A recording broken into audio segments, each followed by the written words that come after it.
Welcome. And this morning I'm reminded how quickly death can arrive. And I'd been expecting this pile of snow to fall off the roof and kill me any day, but fortunately it happened last night while I was sleeping. And today we're going to explore a little bit of the history of Salt Lake City and Utah in general. Now, I believe that the Mormons arrived in 1847, and personally, they seem to be one of the most recent reset civilizations that we can see in our short false history. And the Mormons originally began in Illinois, and they were persecuted in Illinois. Now, they were said to have built a temple called the Nauvoo Temple before eventually migrating west to Utah. And the Nauvoo Temple was originally dedicated in 1846, and yet when we look at a picture of this temple, it appears to be much older. And I find it really fascinating, the architecture that the Mormons supposedly built their structures in. And to present day, as we'll explore later in the video, we see a lot of what we're now calling Antiquitech, which I believe, and many of us believe, to be power generating devices. And when we look at a lot of similarities of modern day technology, we actually do see a lot of recognizable features that are apparently employed as architectural in the past, but yet may, and again I believe did, serve a greater purpose. Now, as with many great structures, of course this one burns down. Here we see a depiction, I should say, in 1852. Really interesting. I don't know why this angel is sideways. But again, a style that we would see in some other part of the world, built by some other kind of people. And the truth is that the renovations that they perform after this fire still seem to render it pretty much the same. As we can see in modern time, still has the same look, but has lost its authentic features. These columns seem to be false columns now. But regardless, very amazing for that time period. But not that amazing, because, Illinois, we see this architecture all over the place. And just like we see in the World's Fair, buildings that were thrown up almost overnight, we see a lot of similarities with these Mormon temples and the stories that they give us. So here we have a little list of temples, and here we see the Nauvoo Temple was destroyed. Here they're saying it was announced in 1840, I'm imagining announced to be built. Destroyed by fire in 1848.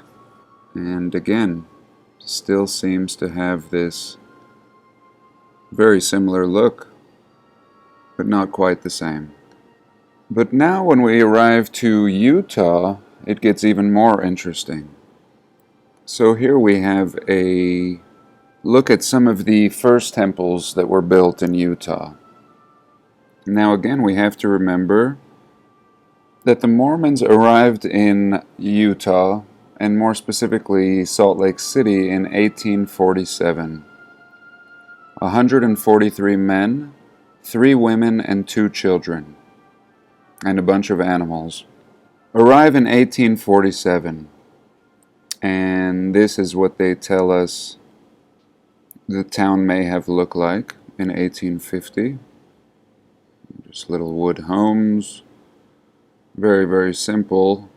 Oxen, wagons, not much development in 1850.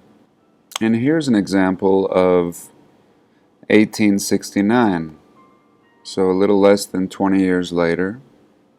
Still reasonable, still conceivable. This is what we would expect. And here's an image in 1913. And, we can see images from 1903 and even much earlier that show a Salt Lake City looking like this, which still actually looks like this in modern times. Very, very similar. Many of these buildings are still standing. Back here you can see the old Salt Lake City courthouse, which looks like a massive castle. And we have these water towers. And back here we would have the temple. Some glorious structures up here that I don't believe are still there. These look like some grand buildings with spires back here. 1909. And again, this would have to be much older than 1909. And so this city is completely built out in under 50 years.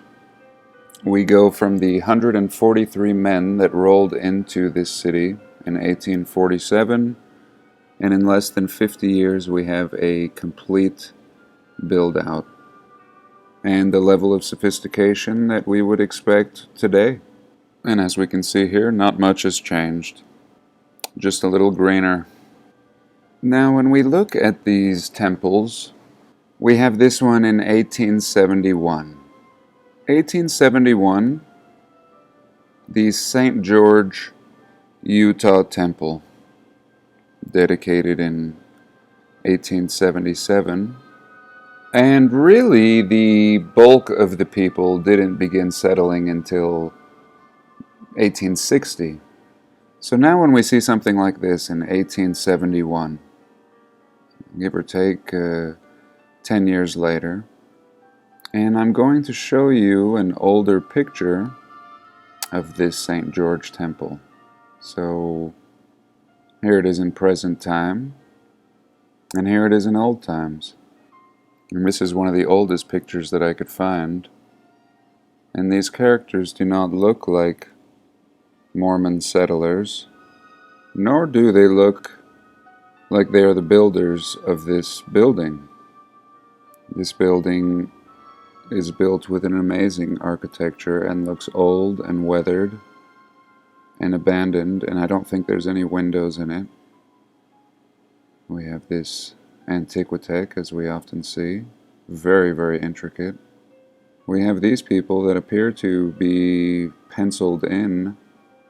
They do not seem real, and it looks like there's been a lot of cropping here of perhaps what this used to look like.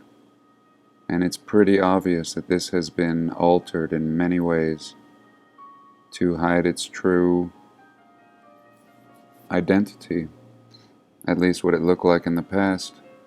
A lot of cropping here. And this probably looked like more of a castle that we're going to look at here soon. This person looks penciled in. A lot of people look penciled in here. But yet these characters, I believe, are authentic.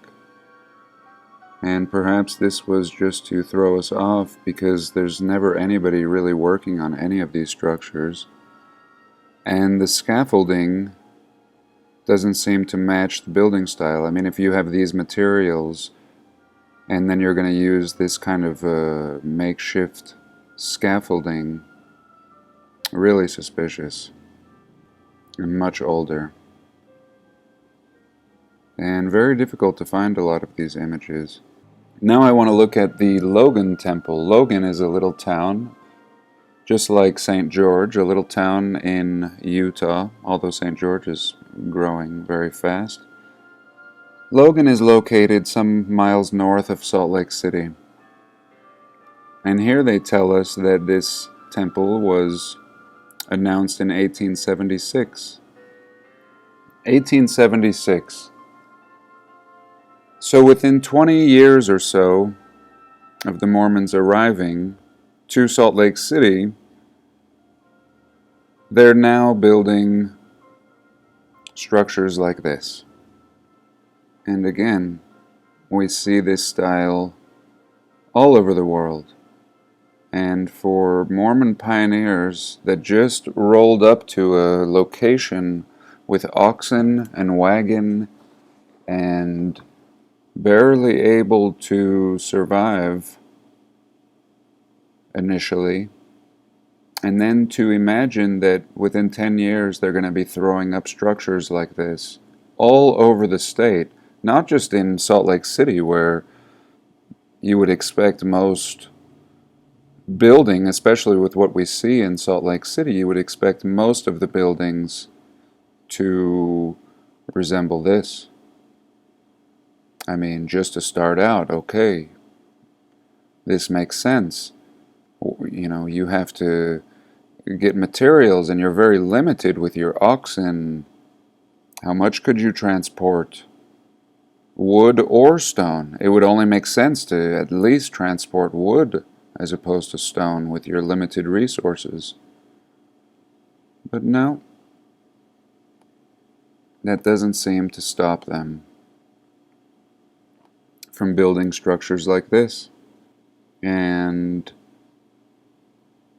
more impressively, like this.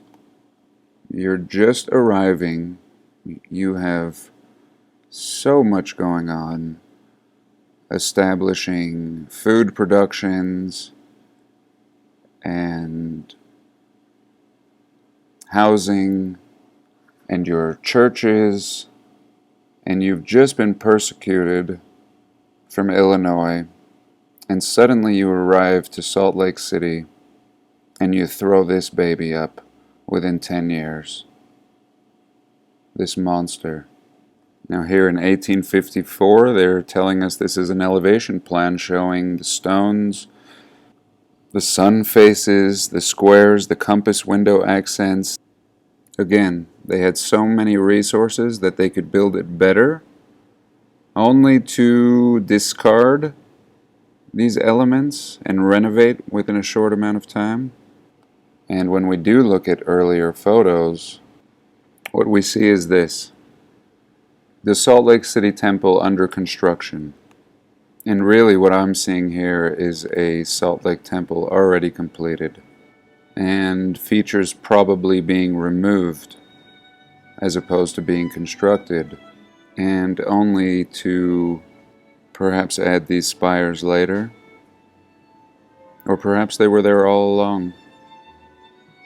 And the construction that we're seeing is just photoshopping of some kind, just to give the impression of construction. So again, 1872, granite being quarried for the temple in the Little Cottonwood Canyon, which is actually very far if you're moving on oxen. And I believe that this was probably already here. These amazing cuts, and these primitive people who really seem to be doing very little to create cuts like this. And again, who don't seem like Mormons at a glance. Now we'll have a little look at the Manti Temple. Again, we see these castle-like features and this antiquitech. Not what we would expect from a people just settling. And this again is one of the older temples in Utah, dedicated in 1888. So this again would be within 15 years of the Mormons settling. Within 15 years, and this is actually not very close to Salt Lake City. This is down south quite a ways. So within 15 years, they have time to send smaller parties out on wagons and horse and oxen. Smaller parties to quarry stone in the same fashion and to build castle-like structures before there's even a population there. And to this day, it's still a very small area. There'd be no need to build like this in small country town of Manti. And yet here it is. It still remains, and very interesting stories, actually, even in the Mormon history, about caves that were found around Manti, with a lot of ancient history.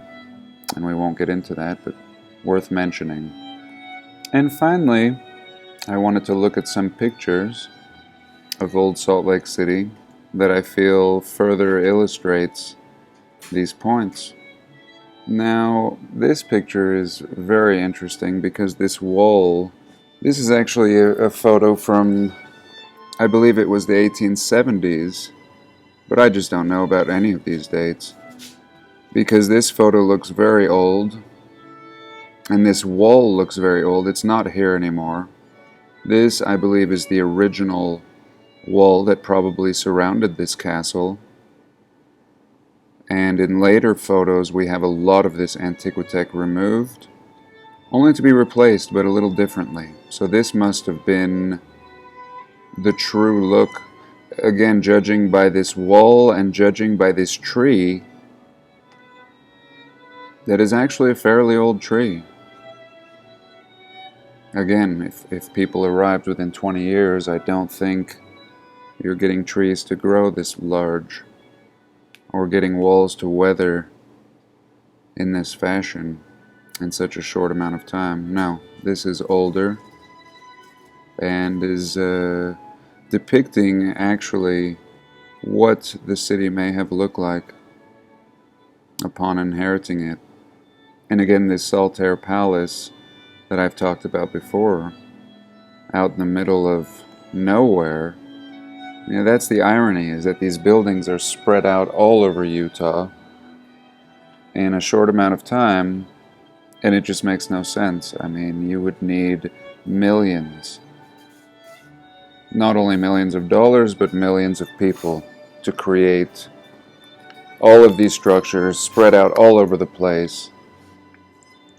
And that's just not what the narrative tells us. It just doesn't make sense.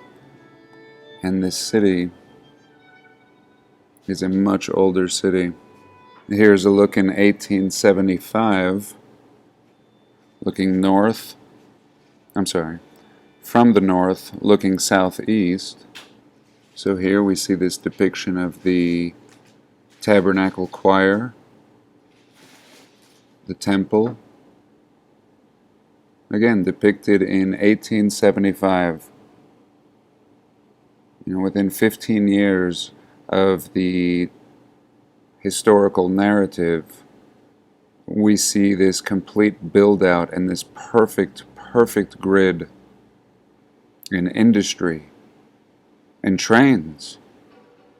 I mean, this canyon right here is apparently where they got the stone. This is Little Cottonwood. This is Big Cottonwood Canyon. Again, we have complete industry. This is the canyon, Parley's Canyon, that they would have come through. And here we have the courthouse.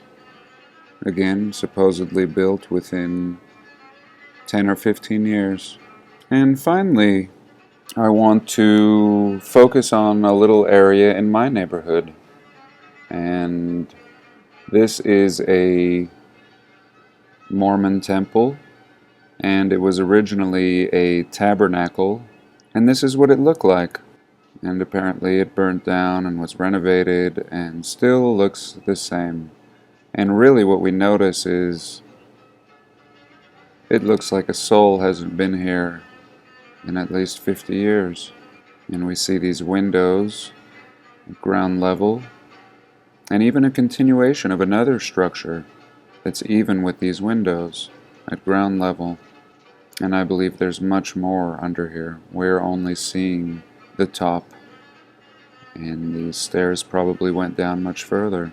And here it is in present day.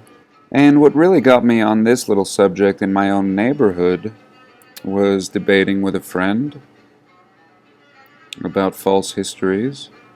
And he told me the story of this bank in the neighboring town of mine.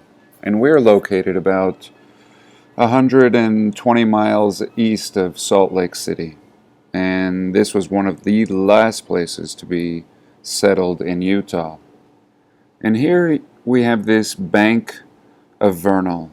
Not the most impressive bank, but yet one of the most historical banks and one of the structures with the most interesting story in Vernal, Utah.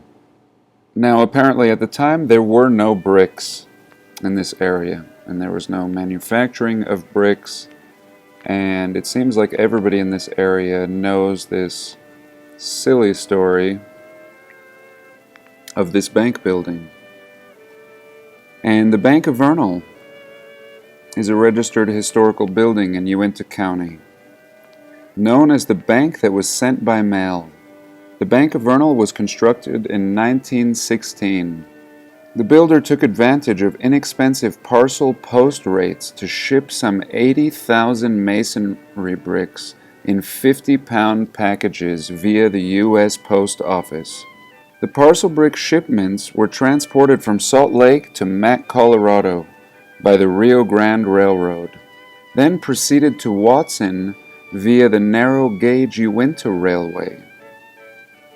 Finally, to Vernal by wagon. Through steep roads, the full trip was over 420 miles. After the delivery was completed, the U.S. Post Service said they would never deliver anything over 200 pounds again. So 80,000 bricks, they're telling us, was shipped by mail to build this in 1915. All that for that. In fact, they pass this point in Colorado and then backtrack a little bit through wagon. So first by train, then by wagon, 80,000 bricks, enough to build all of this.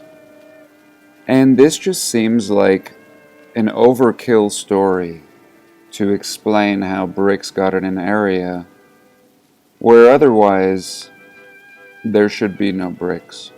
And the very building that I'm sitting in right now was built in 1903, right around the time that this town that I live in was developed. And really the story just seems to be as crazy as any of our stories, as we can see in this older map, that this region was actually occupied by a people that call themselves Tahugalank. And as I've recently found in some other maps that I will feature in another video, this was the home of the Mozambique nation, and perhaps a faction of Tartaria existed in this area. And this area was adorned with 6 noble cities. And so very interesting that it actually connects back to the Mississippi River in this time period. So that's it for today. I hope you enjoyed. Have a blessed day. Please like, comment, and subscribe.